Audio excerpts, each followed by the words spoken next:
Hello, it's the Cryo Lady.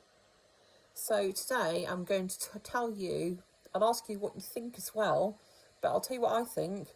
I'm going to say that any food from the UK, any food, I will exclude organic food. I'll exclude American organic food and organic food in the UK. Okay, I'll exclude those both. But I'm going to talk about why I believe that food in the UK, any kind of food, is going to be, with the exception of organic across the board, is going to be much better than anything that you can get in the USA. What do you think? Do you think I'm talking a load of old rot? Do you think it's true? Do you think that food in the USA is better than in the UK? Because I'd like to know. I'd like to know what you think. Now, I have Instagram, I have TikTok, I have Facebook, I have YouTube. And if you like and subscribe and comment, it obviously helps me grow my channels and I can talk about more things, talk about things that interest you, and so on. Anyway, look, better aging. There you go. So, why do I think that food from the UK, even the lowest grade food, the cheapest food that has been grown and produced in the UK, is better than anything that you can get in the USA, with the exception of organic? And I'll tell you why. Well, two things primarily are pesticides and bovine growth hormone. So in the USA,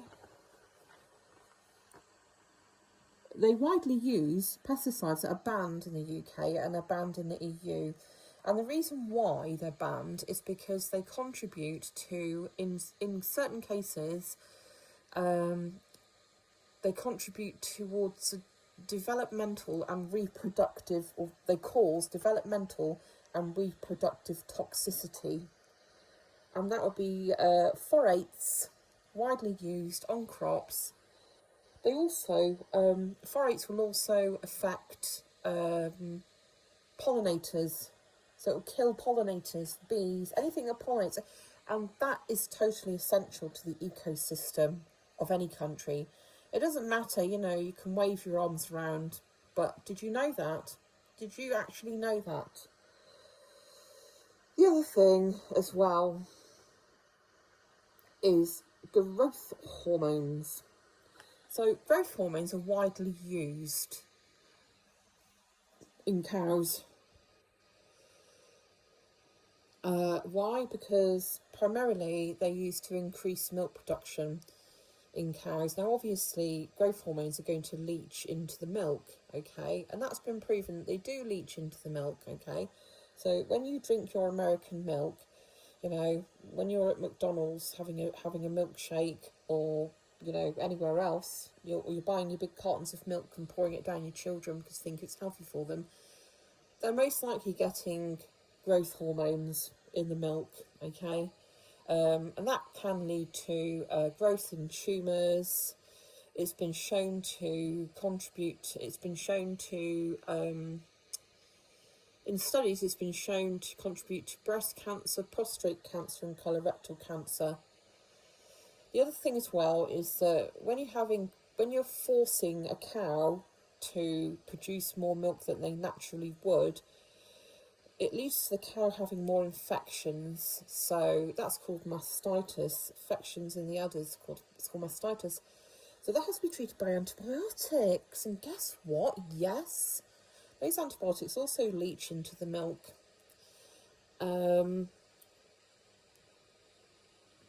And in turn, repeated use of antibiotics, and this is a big problem these days, is contributing in an increase to bacteria that are resistant to antibiotics. And this is a real problem. So here's the thing, right?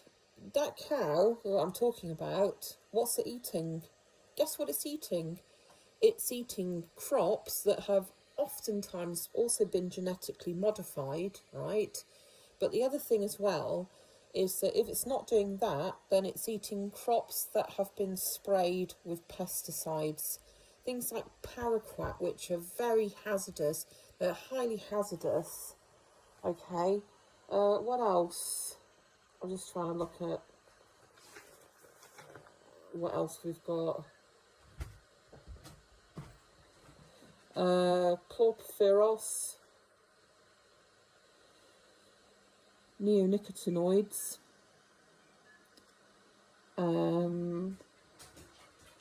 dimethoates, paraquat, as I mentioned. Yeah, a lot of those are shown to be carcinogenic. And like I said, they all get into your food system. So when you're sat down tucking into your big $60 steak or whatever, with your vegetables on the side and your fries and this, that, and the other, you know, just think about all the you're probably taking a nice dose of growth hormone, some antibiotics that you never wanted, not to mention all of the pesticides that have been used to treat those vegetables that you're eating and would have leached into that. And as you reach for your drink, right, it's obviously got, you know, it doesn't matter if it's Coca-Cola, you think about all the corn syrup and crap that's in there, right? But the water that they use in that, okay, because a lot of these pesticides have leached into the water system. You can't get away from it. You cannot get away from it. The only way you can possibly hope to get away, be in your eggs, be in everything, right?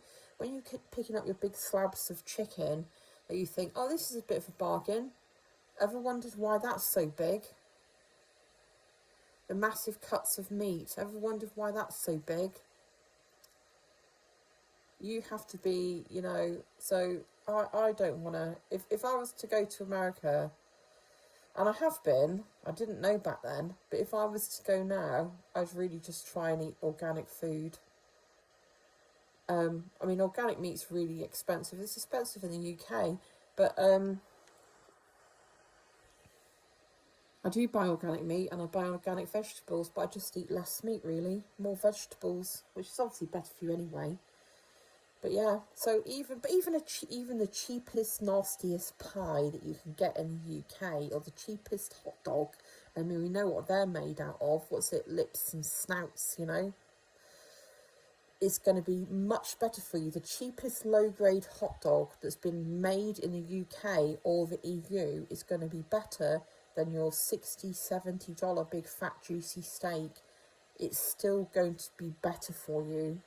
So what do you think? How do you feel about genetically modified food? What do you think about what I've just said? Do you think I'm talking nonsense? Because I'd like to know if you think I'm talking nonsense. And don't forget, I'm on Instagram, I'm on YouTube, I'm on TikTok, I'm on Facebook, the Cryo Lady. You can tell me if you think I'm talking nonsense. Or do you think I'm actually raising very, very valid points? Don't even get me started on genetically modified stuff, because that's rife in the USA. We don't have it in the UK. It's not in our systems. We don't have it in the EU either. All our lovely food that comes from the EU. And chlorinated chicken. I'm just have to mention this, actually, chlorinated chicken, right? Do you know the reason why they chlorinate chicken? And Trump wants to start sending us that nonsense. I'll tell you why. It's to cover up for poor hygiene. So in the UK, we have very high hygiene standards in production. So British chicken is not chlorinated and you don't need to wash it. Whereas chicken in the USA has had to be bathed in chlorine to try and get rid of the bacteria caused with unsanitary production practices. Let that sink in. What do you think of that? Would you eat chlorinated chicken? Because you have to wash that before you use it. Now, the reason why we don't wash chicken over here is because there's no need to. We don't have to. Our chicken is clean. We don't need to do it. It's made and it's manufactured and it's processed in highly sanitary conditions, whereas in the USA, you know, they use it as an excuse to produce it in filthy facilities. And what do you think of that? Would you eat chlorinated chicken? I know I wouldn't, but there you go. Anyway, goodbye.